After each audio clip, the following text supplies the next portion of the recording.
Francis Vallat, bonjour. Bonjour. Quel vivre ensemble en Europe quand les bateaux de sauvetage sont empêchés de réaliser leurs opérations? À l'heure actuelle, il y a un vivre ensemble qui est très clair, qui est un vivre ensemble très recroquevillé, fait de peur, de fantasmes, de préoccupations légitimes aussi. Donc, à l'heure actuelle, le vivre ensemble est apparemment, sur la question qui nous occupe, qui est celle des migrants, est apparemment pacifié, puisque depuis que les bateaux ont des difficultés d'être sur zone, et depuis que les gens se noient sans qu'il y ait de témoignages, eh bien, mon Dieu, ça permet la bonne conscience de tout le monde. Mais évidemment, c'est un vivre ensemble qui est insultant pour les valeurs qui font ce que nous sommes, hein, qui sont les valeurs qu'on les appelle européennes, humanistes, quelle que soit leur républicaine, qui sont bafouées, comme l'est le droit qui est manipulé, et dans un silence en ce moment. Hein, c'est pas toujours le cas, qui est assez terrifiant.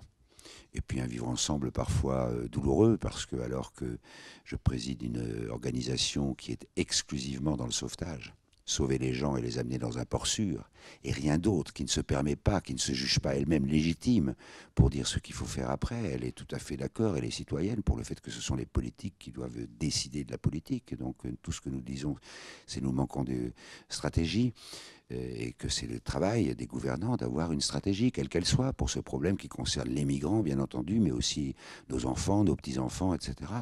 On n'a pas d'autre langage que celui-là, et malgré tout, le vivre ensemble, à l'heure actuelle, un peu en contradiction avec ce que je disais tout à l'heure, pour ceux qui sont directement engagés, qu'ils sont publiquement, comme je le suis, mais je ne suis pas le seul, est très difficile, parce que bon, nous avons, j'ai toutes les semaines des menaces, j'ai même été agressé dans la rue, donc le vivre ensemble n'est pas à son niveau d'excellence sur ce plan-là. Et comment vous expliquez un tel blocage au niveau de l'Europe? Alors il y a un blocage politique, hein, qu'il faut comprendre, très difficile pour les...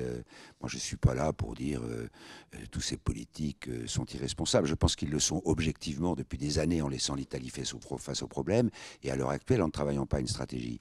Cela dit, il faut comprendre, aujourd'hui ils ont peur avant tout de la déchirure de l'Europe. Il y a le Brexit, il y a les États de l'Est qui sont quasiment prêts à faire sécession, il y a l'Italie qui joue peu ou mal les règles européennes, donc qu'il y ait une crainte sur ce plan-là ou un souci de ne pas faire exploser, ça on peut le comprendre.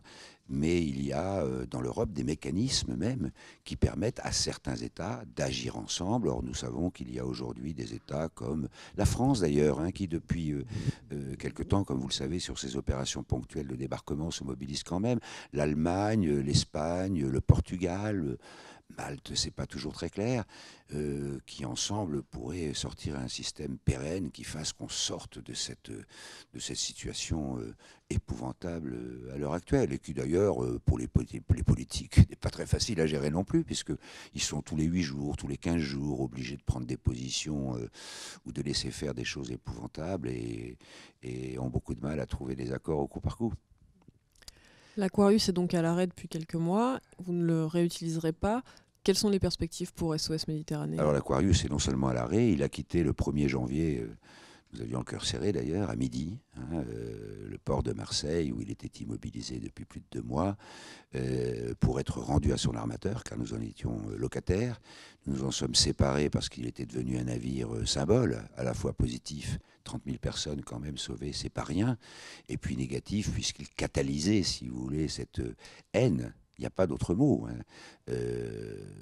Cette haine du ministre de l'Intérieur italien vis-à-vis des ONG, cette criminalisation de ce que nous faisons, avec des procédures juridiques engagées, qui ne pourraient pas aller jusqu'au bout, puisqu'elles ne sont pas légales, mais qui prennent 1 an, 2 ans, et avec un droit européen qui fait qu'à partir du moment où le bateau était menacé de saisie par l'Italie, normalement les autres États doivent suivre, enfin, etc. Donc il était temps de s'en séparer, puisqu'on savait très bien que si on repartait, on courait le risque à tout moment d'être arrêté par les autorités italiennes. Donc nous nous sommes séparés de l'Aquarius, mais contrairement à ce que beaucoup ont cru, pour mieux repartir en mer. C'est ce que nous allons faire. Vous avez un bateau en tête là, ça y est? On est en train de négocier avec plusieurs armateurs, on en a 3 ou 4 en tête, on est en train de les visiter, les négociations sont plus qu'amorcées, on en retiendra un et on repartira. Et vous aurez un pavillon?